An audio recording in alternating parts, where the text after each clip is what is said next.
Well, welcome again, everybody, to the Soapbox. As you have heard there, we've just listened to that song, Seize the Day.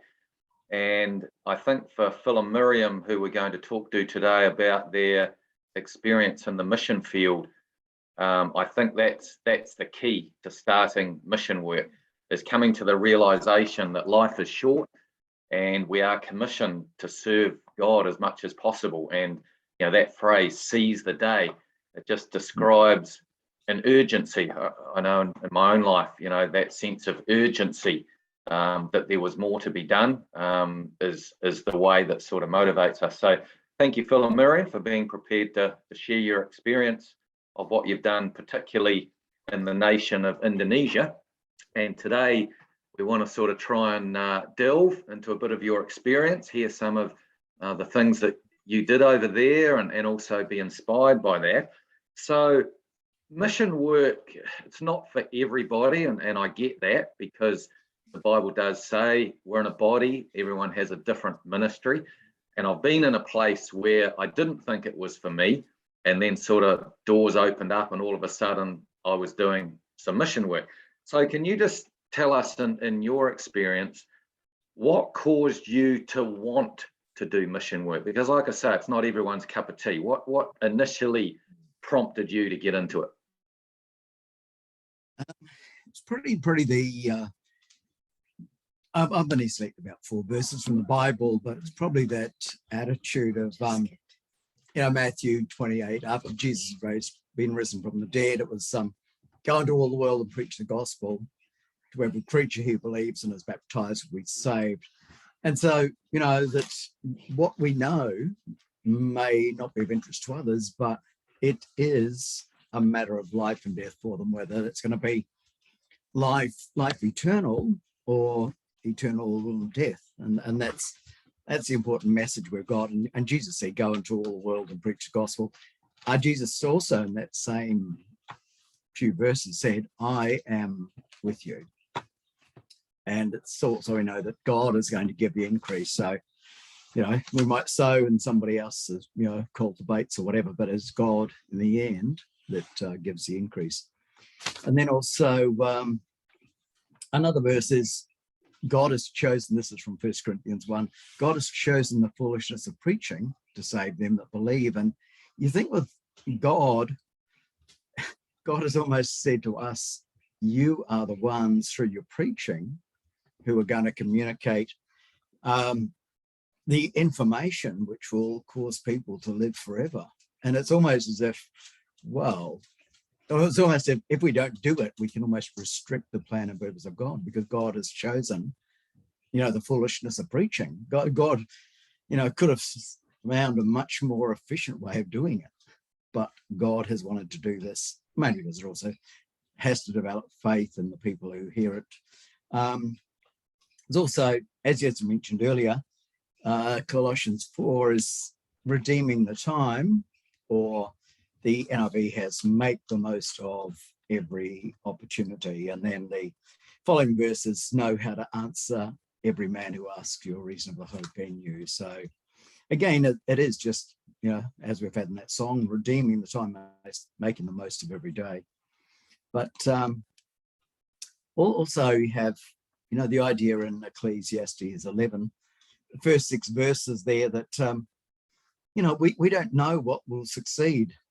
And, maybe we do this, it will be successful, maybe it won't. But it's interesting in Ecclesiastes, it says, maybe this will succeed, or maybe that will succeed, or maybe both of the things we do will succeed. So, and so I guess it's just that challenge of saying, we'll try this, we'll try that. And it's, I suppose, like saying, have as many irons in the fire as possible.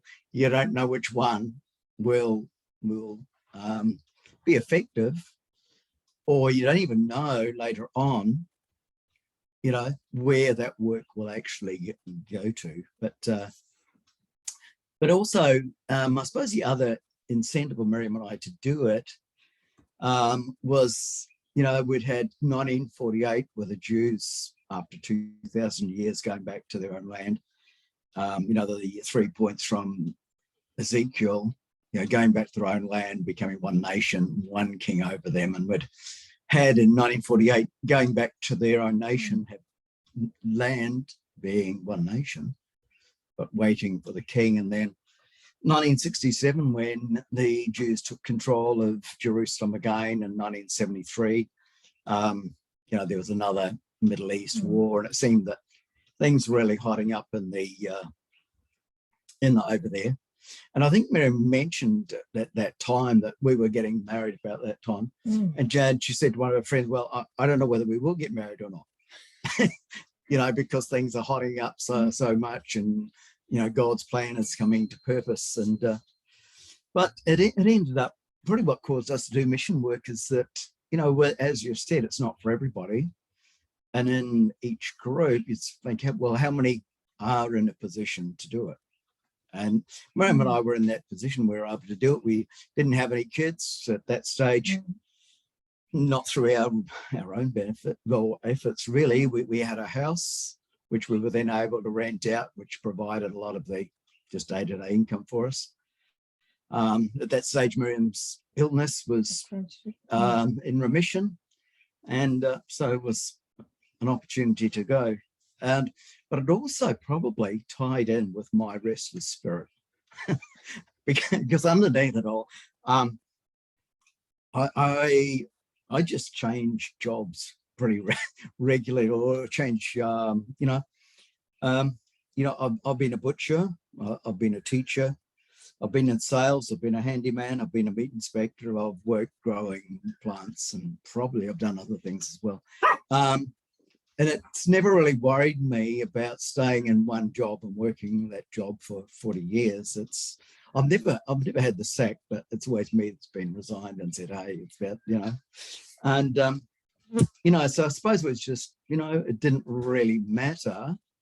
And then somebody a few years ago said, oh, you're very brave doing it because you missed out on those middle years of when your superannuation would have been building up and all the rest of it. But I'd never seen it, from that perspective before, but also the strange way, we were checking out the fertility issues, and then we were into possibility of adoption, and those sort of things just fizzled out of their own accord. We didn't really continue with the process, or maybe there's a change in circumstances.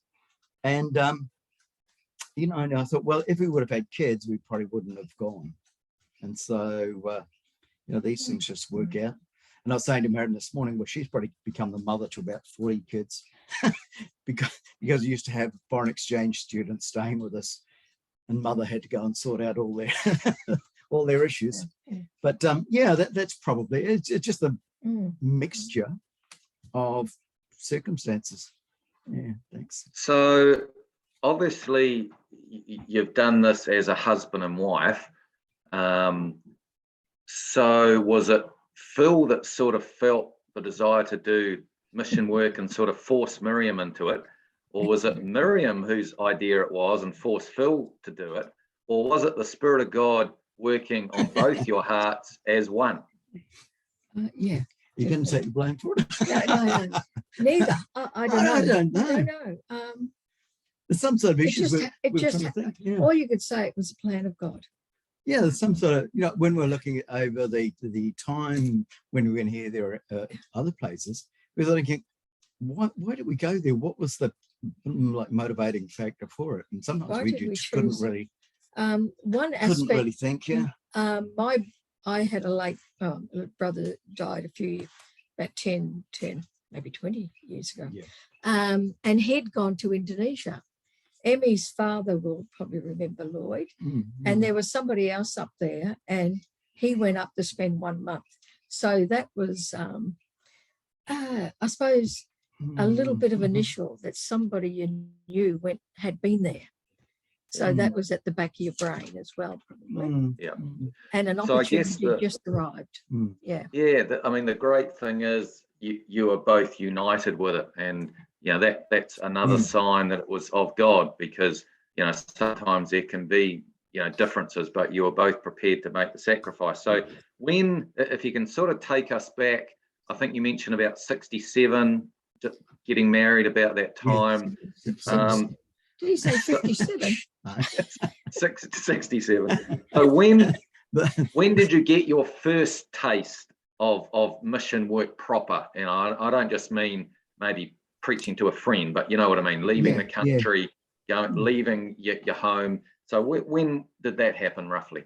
Yeah, I was thinking about this question, and I thought, well, there was a lot sort of leading up to it before we sort of went, and I was thinking, well, you know, I was in a church where we used to have the Sunday evening lectures, and you went along there, and I was on the Bible preaching committee to do, not in the city where the church was, but to go and do smaller areas or help out with a smaller church in different areas. And it used to be quite funny on the committee. We're all relatively young, all had enthusiasm. And sometimes we'd go and say, oh, we'll go and do this here. And we'd say, well, we haven't got enough money for it really, but we'd go ahead and do it anyway and hope that in the meantime the money rolled in. We're all sort of there thinking, hope we didn't have to underwrite it by too much. But, you know, it was just that attitude, hey, we'll go and do it, you know, like when you're young, you just don't have any worries. And then was also organised that Alan Hayward's tour that we were talking about last week, you know, the author of God's Truth. And he came through and did a lot of cities in New Zealand. And I guess there was Bible schools and special lectures and pamphlet distributions. And probably one when I was about 18, there was an old man who'd, you know, learned the truth when he was young. When he was in, he went to jail because he was a conscientious objector, taught the truth to people in prison, still not baptized. Later on in his life, he was baptized, and there he was with us young kids, you know, handing out leaflets. And probably just the example of people like that you sort of think, oh, well, you know, they're really still switched on when they get a bit older. But also I thought going down to the next generation, my parents were reasonably, my father was relatively passive, but my parents were active in, you know, proclaiming the truth.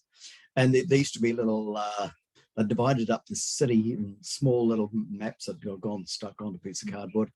And you went and delivered leaflets to that. And I think there's 200 or 500 houses on that map. And so he took the map, took a bundle of leaflets, gave them out, handed the map back and got another map. And, you know, it was just an ongoing witness. But then my grandparents, my grandfather died when I was about 10, I guess. But I can just remember him, he had a sign in the back of his car, and it might have been, you know, just a quote from the Bible, saying, you know, gospel is the power of God to salvation where everyone believes. He also distributed what we used to have as the GPL Gospel Proclamation leaflets, very simple, just a folded brochure.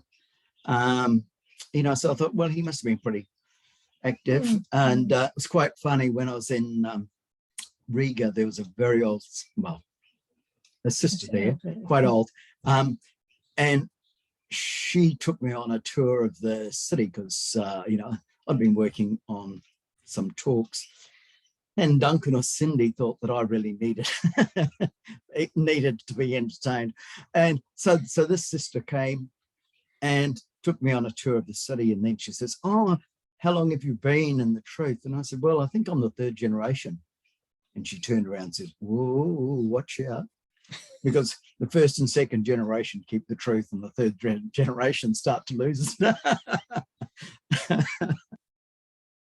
You know, but, you know, that's the way it is. And, you know, I think it was just that positive build up to ongoing sort of like proclamation. Yeah. And probably my parents grew up both in a very farming community years ago. And Mum used to always tell us, well, both of them told us of how they first learnt the truth of the Bible. And that was some old brother actually touring through the district. This would have been about wartime, Second World War time, where he came along and did work. He was a carpenter, and at night they used to have a little community Bible class. So this was in a farming community where there was no town close. It was just purely, a number of farms, And so, So I guess what you're saying is your introduction to mission work started with others, showing you by example that the gospel was worth preaching and the efforts that went on. So how long and where did you do most of your mission work? If you can just sort of tell us about what country you went to, how long you stayed there. I was gonna. This we had to pull out, look for the passport and couldn't find it. The old ones. And then, pull out a CV to see. Yeah, the CV helped. So it was really, we were probably in our late 20s that we first went to Indonesia. And that was originally, we figured it was originally to be 3 months because somebody else was going to be there. Another now passed away. And we had actually got our visas from Sydney. And as it turned out, our visa was good for 6 months and we could renew it within the country. And it was accidental that the visas were the reverse, and the other couple had to end up returning back to New Zealand. And we end up, and because we'd rented out the house, it was enough to pay the mortgage and gave us enough to live up there. That was the first taste, and I'd say all it did was condition us to a different lifestyle, a different culture, and people, like numbers of people. And then about 18 months later, we planned to go back, and we went back for, as it worked out, we ended up staying for 5 years. Only that during that time, Phil will talk about it later, we were able to get like a sponsor who allowed us to stay there longer. So we were there unplanned in Indonesia from 81 to 86. Then we returned back to Australia. We stayed in Australia. My father had a neuromuscular disease, and we were planning to go back to New Zealand, but stayed in Australia. Then it came the opportunity. Meantime, Phil went back to teaching, which was a good thing. In Indonesia, we'd learnt the language, and because he was a teacher, the Queensland government had a program as teaching languages other than English, and they had there was a sister program becoming between Queensland and Central Java at that time. That came later. We went back to Indonesia for 1 year, and we were in Jakarta. And we actually got work there, but I can't remember how that came about. And it was through that time, I think, Brother Budiman was there, another brother who'd learnt the truth in Holland, and it was returning back via Singapore for a while, and then Jakarta. And then we went out and then came back 5 years later. That's when the sister program between the two states, Philip was with the education department, you're supposed to be about 8 months, I think, in Central Java. And then in about 2000, we came out of there again. He was only up the 8 months. And then in about 2000, 2001, had family who were sick in New Zealand. So we packed up the house here and rented it out. We didn't quite know how long we were renting it out. And went back to Auckland, and we ended up staying for 6 years over there, 7 years.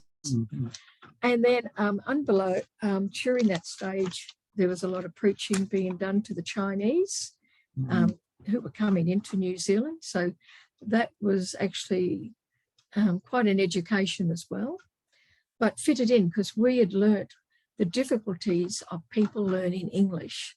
And we had, I suppose, were able to pick up quickly what people were trying to say when they were learning English. You get words different, same as us with Indonesian. And then during that time in New Zealand, I didn't go looking for it, but I accidentally got a job. And this was with a software company. I was a computer dummy, but I had Chinese homestay students. And it was end up being a software company who had made software for barter exchanges, and which because we'd been barter card members, and I knew how to work trade. I'd actually worked for barter card for a little while over here, doing sales. And I fell into a job where this company started selling this software internationally. And because I didn't know it at the time, I was picking up the bugs in their software by being a computer dummy and working their software as a user. And then so I actually got to travel many, many countries, and I as the trainer of the software. But I'd always travel with, there's a computer programmer, usually two, and I'd have to mother them. They used, the company used like students or young people of every country. They had the developers. So, and the best thing that came out of that, I told them I'd give them 18 months. Oh, well, it was actually another year. I was already traveling. And then I said, okay, I'll give you another year. You've got to get more trainers, because I knew my Crohn's disease was starting to come back again. So I said, that's it. So they actually gave Philip a job. I was already up in Turkey, but yeah, so they gave Phil a job, but we met some interesting people. We were never concerned with visiting, tourist places just happened to be incidental.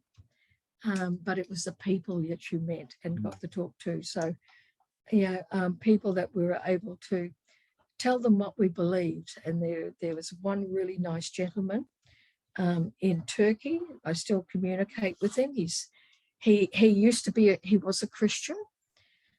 And then he thought that was wrong, and he went into Islam.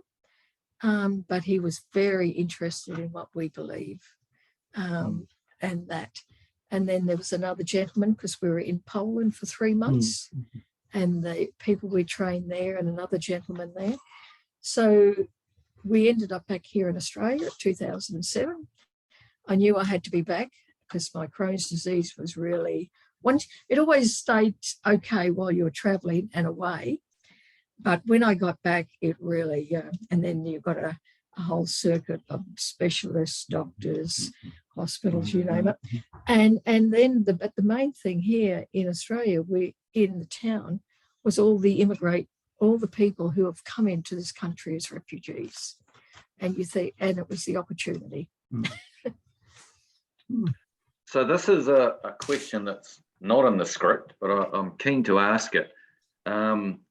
When people come back, particularly from long-term mission trips, like you did, you were in Indonesia for sort of 5 years, and it sounds like, another stretch or two after that. You learn, some of the more basic, important things of life, and you come back, particularly to a Western lifestyle where there's a lot of waste, a lot of frivolity. Did you ever struggle a bit sort of coming back and fitting into the normal Australian lifestyle again, or did you just fit in seamlessly? It probably gave you a whole different mindset. One, it was the one I remember, is coming back and turning on the tap to take water. And you thought, what a blessing. Yeah, something so simple was water. You didn't have to boil it up. You didn't have to boil it, because at that stage, we were boiling water, and putting it in the cooling, putting it in the fridge. Just simple things like that. Yeah, there was, but it also, you were more conscious. As friends around you were comparing their houses and cars, and that was sort of like, oh, go down this. I pay that for that. Go down the second-hand shop and get something. Yeah. It just gave you a different mindset of. Right. Yeah. So yeah. While you were, and I'll sort of come to some of the latter slightly different mission work you've been doing in later times, but particularly while you were in Indonesia for those sort of longer stretches, what particular things were you focusing in on while doing that? Well, I suppose the first visit, you were just coming to terms with a different way of life, something different. Yeah, and fitting in. I suppose I'd always been brought up, and Phil was probably the same. Parents had a simple life, but the second visit, that's when we went back. The first visit, you learnt basic language to get, but it was that second visit back where you realise you had to empower the brethren who were there. And at that stage, it was actually one of Emmy's younger brothers. It was the basic Bible you could buy in Indonesia then I'd say it was a straight translation of the Revised Standard Version Bible, because it fitted exactly in. What I mean by that, compared to the Indonesian at that stage, there was a different cutoff in certain chapters in a few like Isaiah and Psalm. And they didn't have marginal references. So one of the ones that made me, probably the beginning, was Emmy's brother used to come and borrow my Revised Standard Version because he learned how to use central marginal references. And he would doing talks or studying something, and he'd come and borrow my Bible, and that's where we picked up it was a straight translation, that they could use those marginal references. So then I thought, this is a real pain for all of them, not being able to get their way through. And Phil, you were using like Emmy, and Emmy's father was a translator for us, and you just pick up through that, I suppose, picking up language. And then at that stage, no computer, guys. We were typewriters and the Gestetner. And through that period, photocopiers did come in about. So one of the first books I actually did was I typed up the marginal references of the Bible. And so I used to have probably still got a copy of it. I knew I had all the chapters down where I had to add a verse. Like instead of being chapter 10 of Psalms or something, it actually belonged to the chapter 9 at a different number verse type thing, that first verse. So that was one of the first ones we typed up and ended up being a little booklet.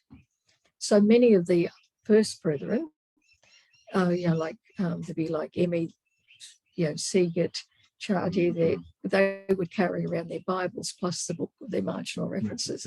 So that sort of opened the Bible for them, how to follow tracks through the Bible by that. Then at the same time, Emmy will remember this, the Canadian government had a project going on outside of Solo, where they had lots of Canadians coming into Solo for this hydro project. And I think it was Emmy worked at the hotel there, had met some of them. Then later on, some of them were looking for servants. And so one of the sisters got a job as like a babysitter, like a babysitter or in one household. And then there was Brother Bobby, he was like a second generation. He'd come from the island of Manado. Sister Emmy's sister Mummy's husband, and he got a night watchman job. So he had to stay awake all night. And at that stage, they'd started doing other translations of. We had another brother Samantri, who was doing the translating, and we started off with the senior Sunday school book, where we thought that would benefit. Be brought down or put up. It could be brought up to the whole lessons through benefit the whole ecclesia. And then Philip also started doing 2 months ahead the notes on the daily readings of every chapter. So Brother Samantri would do the translating, And then he was an older brother with very bad eyesight. He'd been there through like Japanese occupation. And then, but we'd give it to Brother Bobby for reading, for proofreading, and for understanding, that the understanding was clear. And so his knowledge just went, yeah. But they benefit from that for like, that brother only passed away that 2 years ago. So they had that benefit. And from there was, I suppose, sisters classes. I did a lot of sewing for sisters classes, like, because up there they like to have uniforms. So I did skirts and tops for all the sisters, so they looked the same. What else was there? I suppose Brother Bobby with the youth group, that was through Emmy's era. What else are my notes here? Oh, the other one that we end up doing up there was baptismal certificates, that as people got baptized, because in the Indonesian government, you had to give of what religion you were. You had to register that for jobs. Individual, identity card had to have your religion on it. Yeah, Emmy's got one on hers. So we actually put on the back of that what the beliefs were. There was many, but the main thing was the main thing we'd probably learned, we were always on their, we tried to live as much as their lifestyle as possible. Oh, the other one is Emmy's father had actually translated lots of the hymns. So we actually used the hymns that helped in learning language as well, because we knew the hymns tunes and the words, and I think I end up doing the English on one side, so you half could see and started learning the words. Yeah. So it sounds like a lot of your work revolved around making sure people could understand the Bible better, with the study notes, translating, which is fundamental, because I know, like, I've only done short-term mission trips, nothing like you've done, but the main focus, I always think, is making sure people have got the Bible for themselves, because faith comes by hearing the word. And if you don't have a Bible, and if you're not reading it, and if you don't understand it, then your faith can't grow. So that's always been important, I think, to make sure people have got a Bible in their own language, and obviously they're getting taught, good, solid teaching.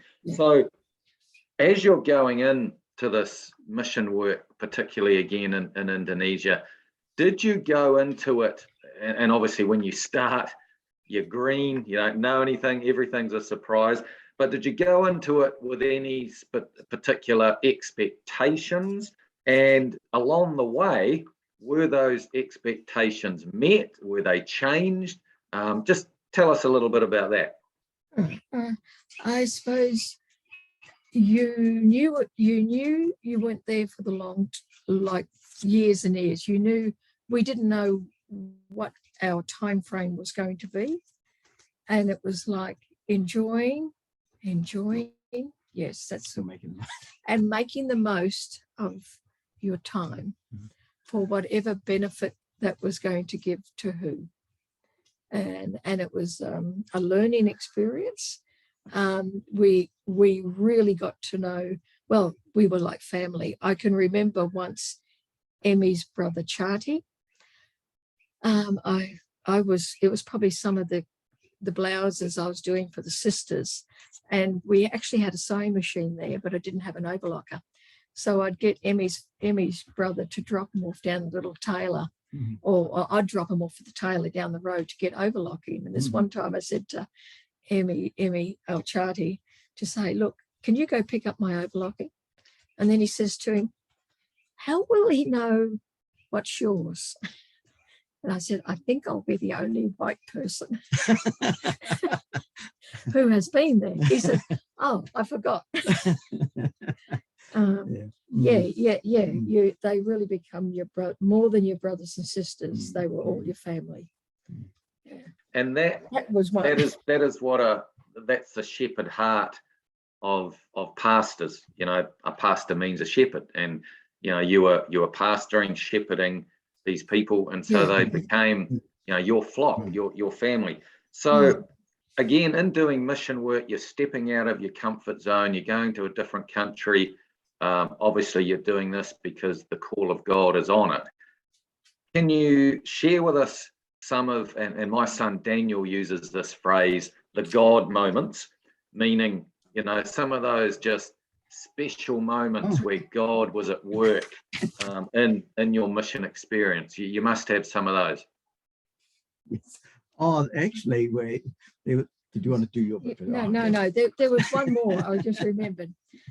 It through the once I met him in the both Indonesia, back in New Zealand for this company, accidentally fell into a job. The ones we met in Europe, even the Africans here, is always leaving the door open with them. You've created a relationship. They know what you believe. They know where you are.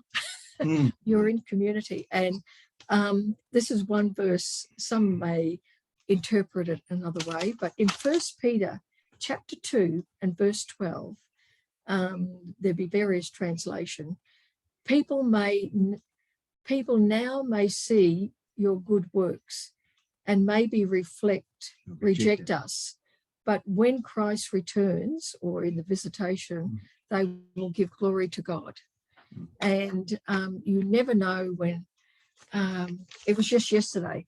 One of the Africans men's, they popped along when they need help. They know they know that they trust you. That is probably the biggest. Your trust and relatability. You're not going to judge them for whatever. You're there to help them. Yeah. Just in relation to your God moments, it's quite strange when you go through, put in all these. They're not coincidences.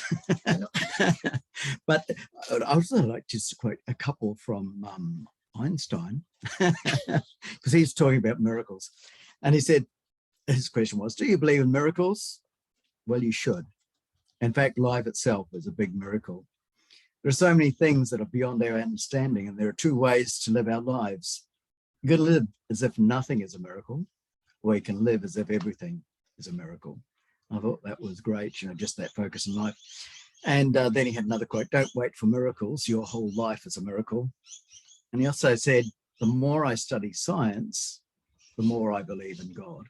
And so I thought that was great. But with the God moments, it's just more not directly related to us, but like Emmy's father and the second brother who became Christadelphians in Indonesia, it wasn't that they weren't the main, they weren't the starting point. It was somebody else who was their friend who'd picked up a leaflet or seen an advertisement in the paper and said, can you study with me?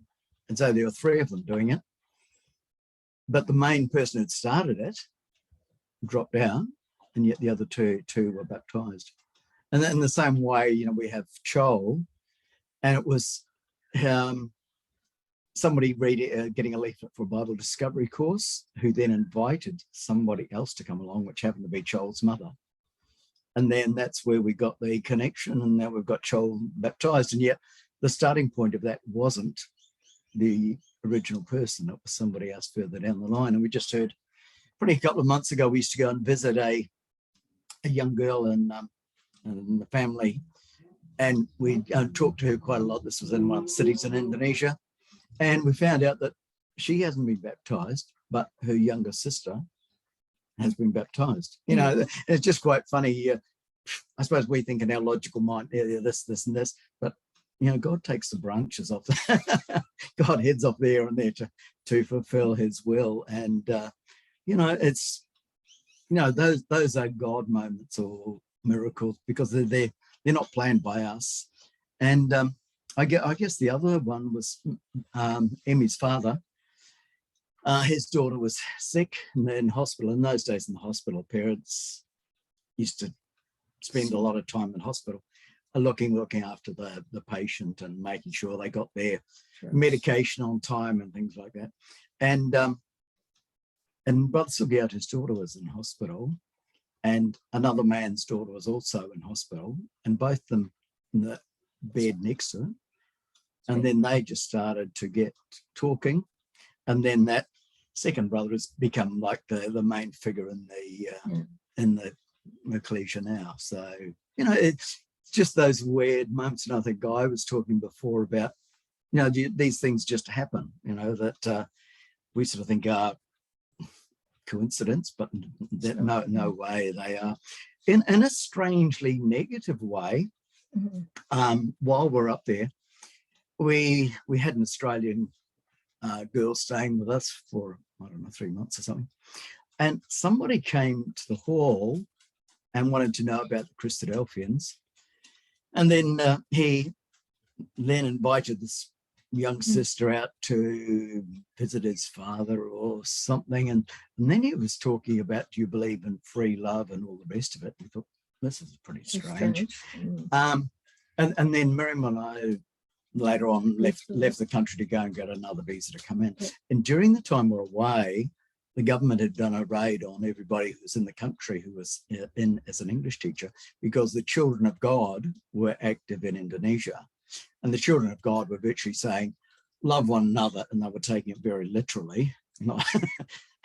And so it was virtually, their church was virtually a bit like an orgy, but the husband and wife would go into different groups and this and that. And so the Indonesian government naturally cracked down on that. And when we came back, our sponsor said, oh, they were here looking for you. And we said, oh, okay. And this was like the internal, wasn't the police, it was like the internal, I don't know, FBI like or something there. And so we went down there because we just didn't want any way the ecclesia there possibly being connected or even thought to be connected with the children of God. And we went down there, we spent about the day down there, we get our fingerprints taken, our mug shots. I had lunch, quite a pleasant day.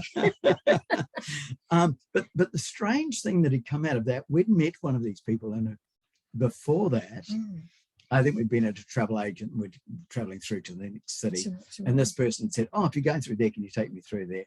And not knowing that they were from the children of God. But from that person, I was able to find out when you apply for a work visa, you've got to go to this department, that department, that department, that department, that department. I think it was 7 different government departments. And who you ask for, you know, you always ask for the top person, because otherwise you spend, you know, a long time before you finally get to whoever you want. And he'd given me all the names of this. So it was really easy for when I went for my work visa, because I had all the information. But it was just one of those strange, almost like a bad thing, but God turning it into a good thing. And we went there and we said, hey, here we are. We know you were after us, but we just want to prove that we are not connected with them. And yeah, so it was good. But yeah, you know, there was another brother went to visit somebody else in Sumatra. We used to have a brother who was willing to get on a motorbike and go and visit all the ones that were a long way away from anyone. And that man was trained to be a Catholic priest. And after the discussions, they just sort of left. And it wasn't until probably about 6 years ago that we said, oh, you know, that person you visited, you know, he's now a Christadelphian, he does a lot of translating for us. You know, so it's just those things that, you know, we would say, oh, it's too awkward to get to that person. But just on a personal thing, we had we had a vehicle there, and I wasn't driving, fortunately, but we'd been to have we used to have about 4 memorial meetings a week, one with the ecclesia, one with a village, and another couple of cities. And the driver was driving and coming down a hill, and it was wet, and the van just started to get completely out of control, just sliding around. It could have gone anywhere. And then it hit on a side-by-side glancing blow off another vehicle.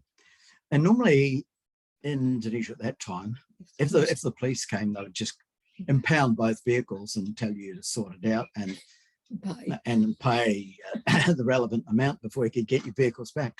And And so we had this glancing blow with this other vehicle, and then we got out and checked it all out. And then the man of that vehicle said, "Oh, you're a Bible mission. Oh, no problem. I'll fix mine, you fix yours, and that's it." and it was just, we could have gone over the hill. We could have had a decent head-on smash or whatever, and our vehicles weren't impounded as well, because that can be a very long process. Yeah, I'm sure you could talk many things because you were there for quite a few years. Yeah. Because the fact is, God was with you, and primarily interesting when you talk about God moments, that the main focus was people coming to the truth. And of course, that's really what it's all about. And, God was causing you to contact this person who met that person and whatever. So thanks for that. So just to finish, can you give us some advice, or some advice to anyone who would sort of maybe be thinking of doing a bit of mission work, or maybe they're not even thinking of it, but they should be?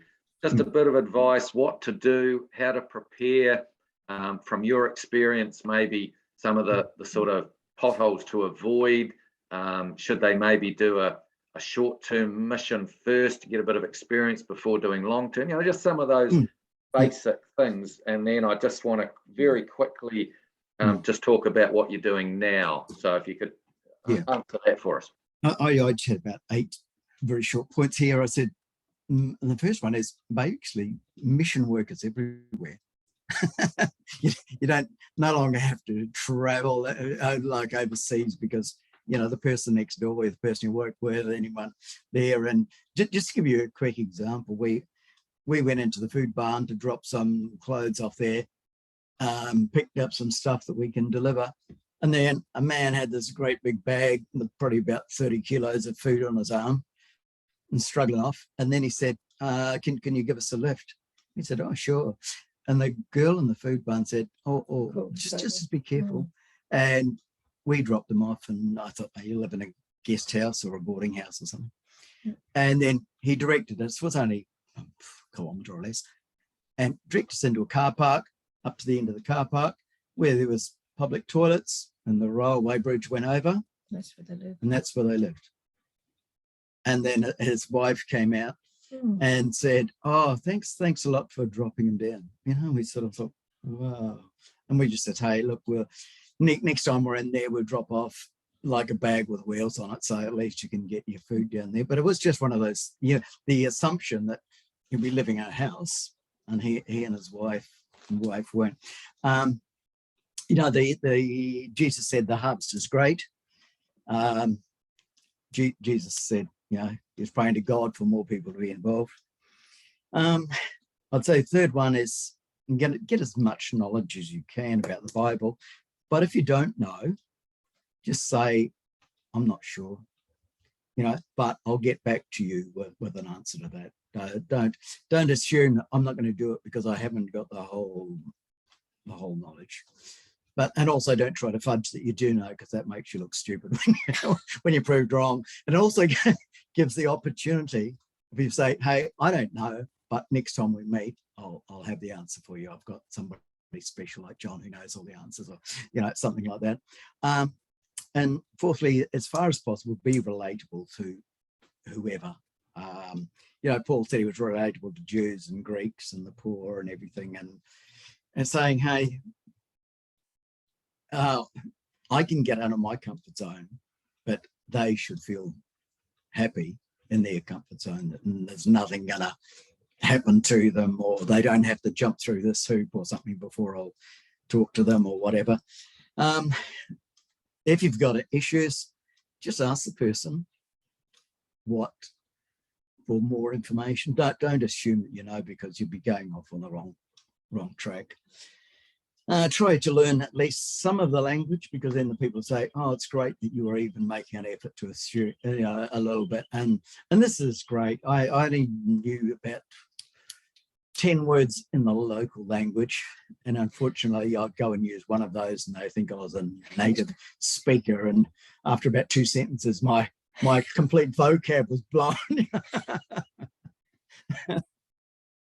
But they just enjoy it because you have tried, made an effort. And tell people also, and invite them to be part of it, what you need and what you want and how they can help, because people always want to help. And I was just saying to Miriam, we've just come across somebody recently who's really been able to be of help for some other organization. And it's like, there's all the bits of the jigsaw, and it's up to God to go and put those bits together. But if people don't know what you want, what you need, etc., and I would say involve newly baptized people or even contacts in the preaching work early on, so that they're not left high and dry maybe after they're baptized, but they immediately feel as if they're part of the ongoing process. There is a there is a saying, and an elderly brother of ours used to say this, that God doesn't call the equipped, he equips the called. And just very briefly, I just want to discuss that, because it seems to me that he called you and you were equipped. I mean, Miriam could do sewing, you had practical experience. Phil, you were a teacher, so therefore you had practical experience. And I actually think it's not that God doesn't do one that the other.